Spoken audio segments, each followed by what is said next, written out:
Hello everyone, welcome back to my channel Chaos to Calm Budgets. This is my channel where I'm documenting our debt payoff journey and our savings and budgeting journey. I am today reviewing our debt payoff, where we're up to with our debt, and I'm also going to have a look at where we're up to with our savings. So I'm just going to go straight into it.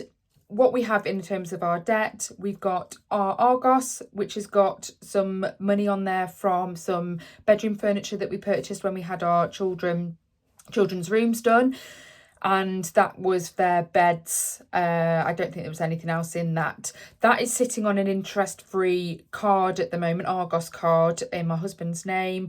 We haven't made any payment on it. It's not due, the interest-free period isn't due to end until September, so that might be something that we're going to start focusing on in the next coming months.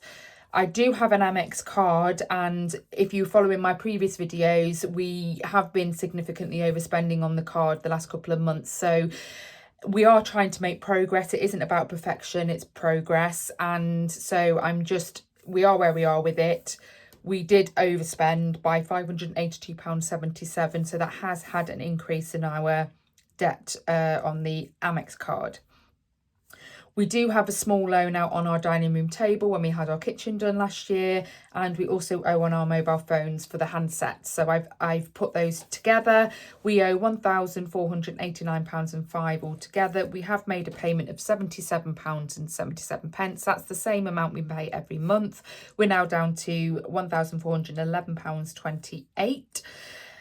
Then we do hold a balance on my husband's, Mr. B's credit card. It was at £1,664.84. Again, that's on a very low interest deal at the moment. So I do want to try and get this one paid off as quickly as we possibly can because we are paying some interest on it, but it is very low. So I think in terms of priority, we need to get the Amex paid as quickly as we possibly can, although I'm not really paying interest on that because I spend on it on a month-by-month basis anyway to collect the points. I am sort of paying off the amount that's due anyway every month, so we're not really paying any interest on that, and that's the goal, is that we don't really want to be paying interest. We don't want to pay more back on top of what we already owe. So between the two, that's where my priority will be. I did make a payment of £145.33. That leaves us with £1,519.51 to pay on that. I do have an interest-free furniture loan out for the fitted furniture that went into my children's bedrooms this year. That is a starting balance of £4,216.41. We do have a monthly payment of £127.77. We're almost below the 4,000 mark on that, of £4,088.64 on that one. I do have a Virgin credit card at the moment. That was an interest-free balance transfer that I did on a couple of other cards earlier on. It was October last year, actually, because it's 12 months interest-free, and that will run out in this October. There's probably no way that I'll be paying off this balance before then, so I am likely to be searching for a new deal and do a target across to a new 0% deal while we continue to make payments on that. We're just paying the minimum payment at the moment. So with the minimum payment of £223.14 paid, it has taken us down below the 11,000 mark. We're now on £10,933.75. Magnet loan, so this was for our kitchen. It was a massive project downstairs in our kitchen. So we were, from last month, £16,034 £52. We make a monthly payment of £341.16. We're now down to £15,693.36. I get really excited when I go below a major figure, so we're now below the 16,000 mark on that, and I just like to see those numbers go down like that. In terms of, we do have a Tesco loan that was also part of our kitchen renovation and our fitting and any building work. We literally had to take the kitchen dining room back to its shell and do the rewiring, the whole lot. So it was an expensive project, but we didn't put it has added value to our home. We didn't put it on our mortgage, so I'm happy to have done it this way. Tesco loan obviously does hold an interest a percentage on it. So I will be wanting to focus on getting that paid off as soon as possible. On my previous debt payoff sheets that I've done, I did number them in terms of what our priority was, and I haven't done it on this one, so I need to make sure that I do note that down in terms of what our priorities are. So last month we had £36,260.88. That is inclusive of the interest as well. So the loan was for 30,000, so that's including all the interest. Obviously, if we start making overpayments on that, this will significantly go down quicker. It's just the way that the online system calculates what we owe, which I prefer, to be fair. The payment is £525.52 a month, and that has taken us down again below the 36 grand bracket. We are on £35,735.36. I've calculated all that up. We are now sitting at £72,549.99. It is a large number. These are astronomical numbers. It's not lost on me. We have got ourselves into a bit of a mess.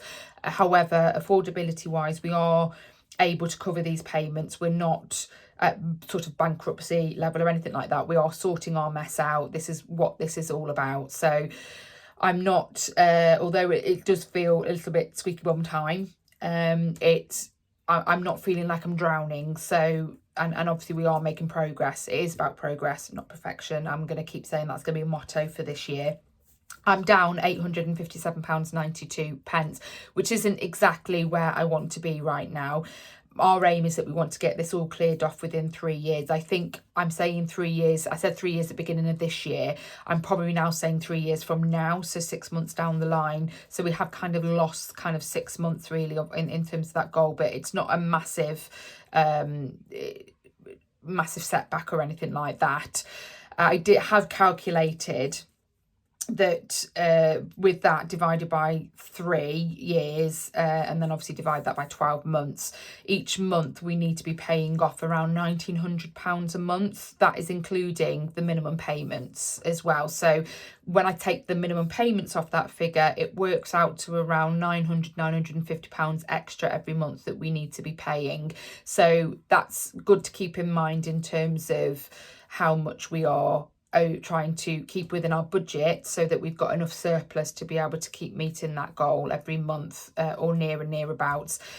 It should be achievable, because as we will pay off, particularly those that are carrying an interest, as we pay them off and prioritise those, the interest owed on those will be a lot less. So the figure should go down quicker, is my understanding of how all of that works.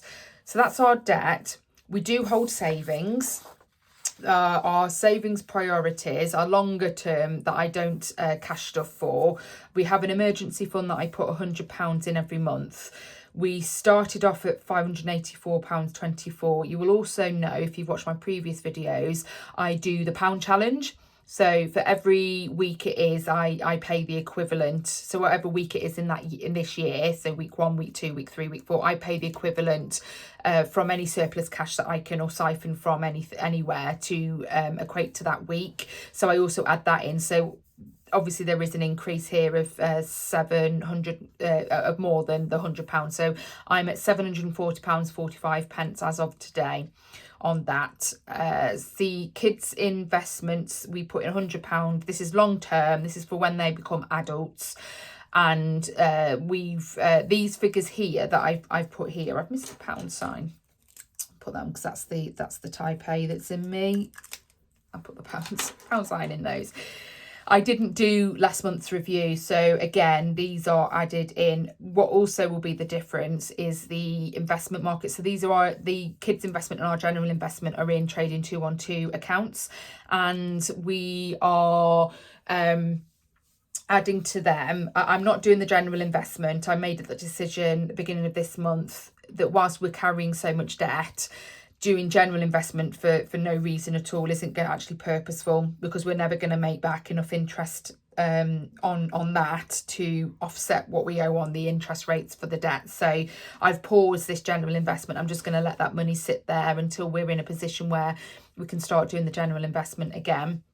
It was just kind of an experiment to see how it goes. I think generally what you can see from these figures is that we are going to get more back in investment than we are in sort of any high interest savings accounts overall, although it's not guaranteed. But these are long-term investments. So the kids' investments, the money's there for when they are adults, hopefully to sort of support them through university or buy their first car or maybe a down payment on a house. That's what we want to do for our children. So we put in £100 every month. We are at £934.78. And what you will also notice is, although there's difference because I didn't do last month's review, so this is probably 2 months really of an increase, the market has got better. It did significantly drop when the whole Trump administration was coming in. So that was having a massive impact. However, that seems to be improving and we are in the plus now on the kids and the general investments. We are also saving for Christmas. We put £100 every month in for Christmas into an ISA, my husband's ISA, and I'm also saving for my 40th birthday trip that we are going to take. We did take one for my husband, so we're going to take one for my 40th as well. And so that's £200 a month we put aside for that. Again, I didn't do last month's review, but that was £200 that went in last month. So really that should have been sort of about £1,000. We are gaining some nice interest on this. Not an awful lot, but it's up about £10 so far in terms of from when we started this at the beginning of the year. We are at £1,208.50 there. What I'm going to do, I will add those ones up. So I'll quickly do that.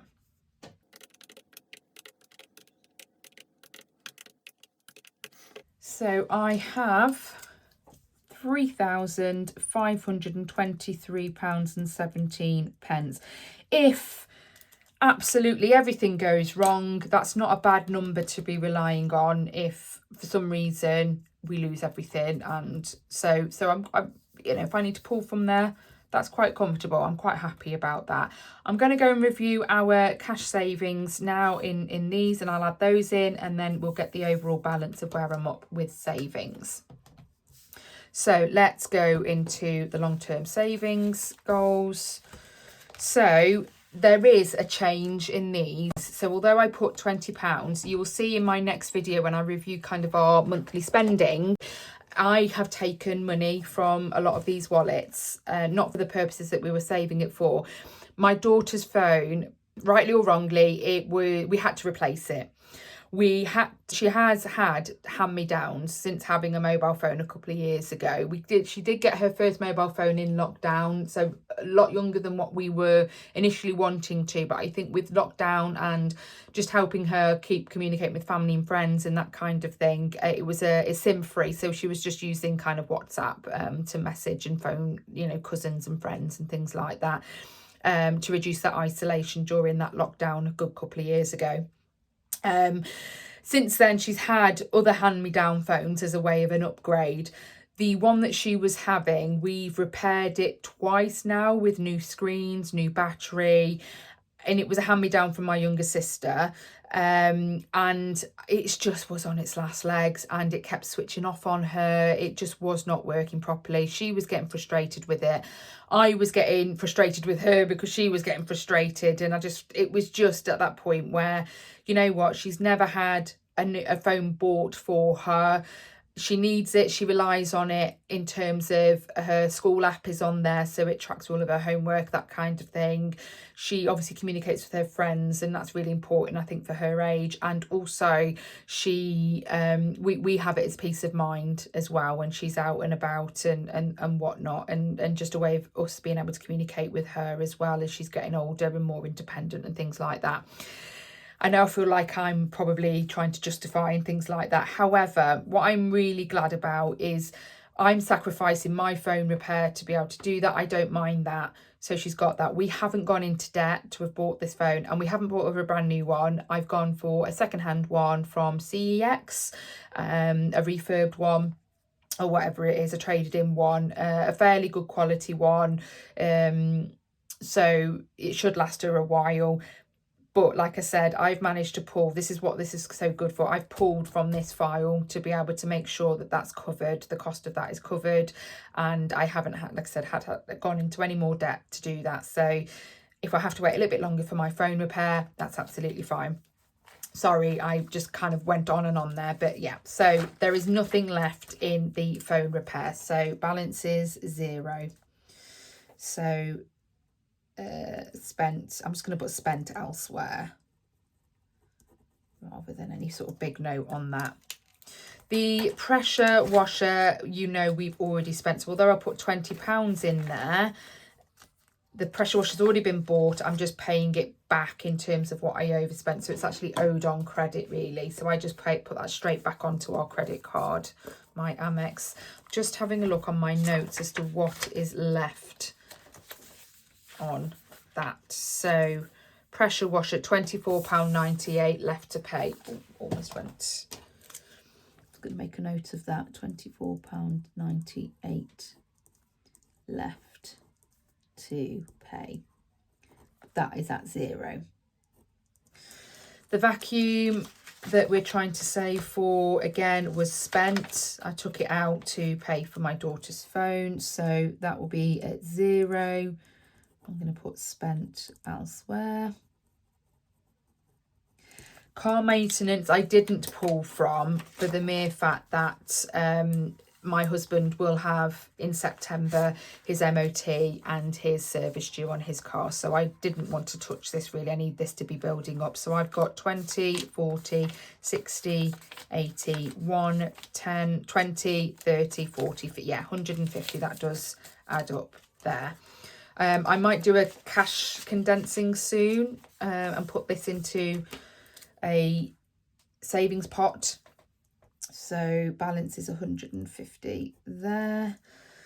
House maintenance, again, that's something we are overspent on at the moment, so there is nothing in that, and I will just check how much is owed back into that pot. Home improvements, 76 and 17 pence. Yeah, 76 and 17 left to pay. My writing isn't very good. Travel spending money, I think we also paid out some from on this. I think I've paid sort of airport parking and things like that, but what have I got left? 20, 40, 60, 80, 1, 20, 40, 60, 82. Me and my husband have got our yearly anniversary trip away, and we're going to Rome this year. I'm super excited. It's the first time we've gone abroad for our anniversary trip, so I didn't touch this because I knew that we've got that coming up. We are going to need that spending money, so I obviously did spend. I think I'm just going to put spent airport parking on my notes.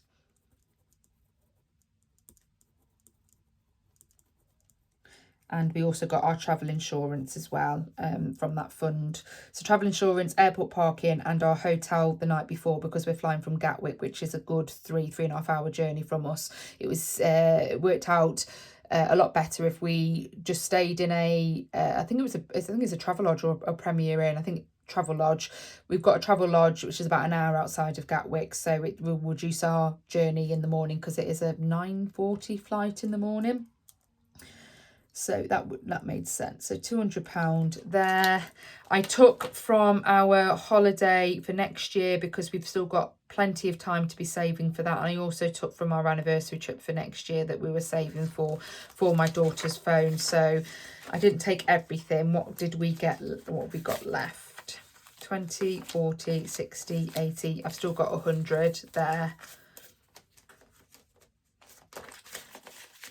I think I'm going to cash condense that down soon because that will sit nicely in a savings pot and get some interest. So I've got 100 and I'm just going to put spent elsewhere as my little note as to why it's not at the total it should be. Anniversary trip I took from, what did I leave myself? I think I just took 20 out of that. Yeah, £10 left there.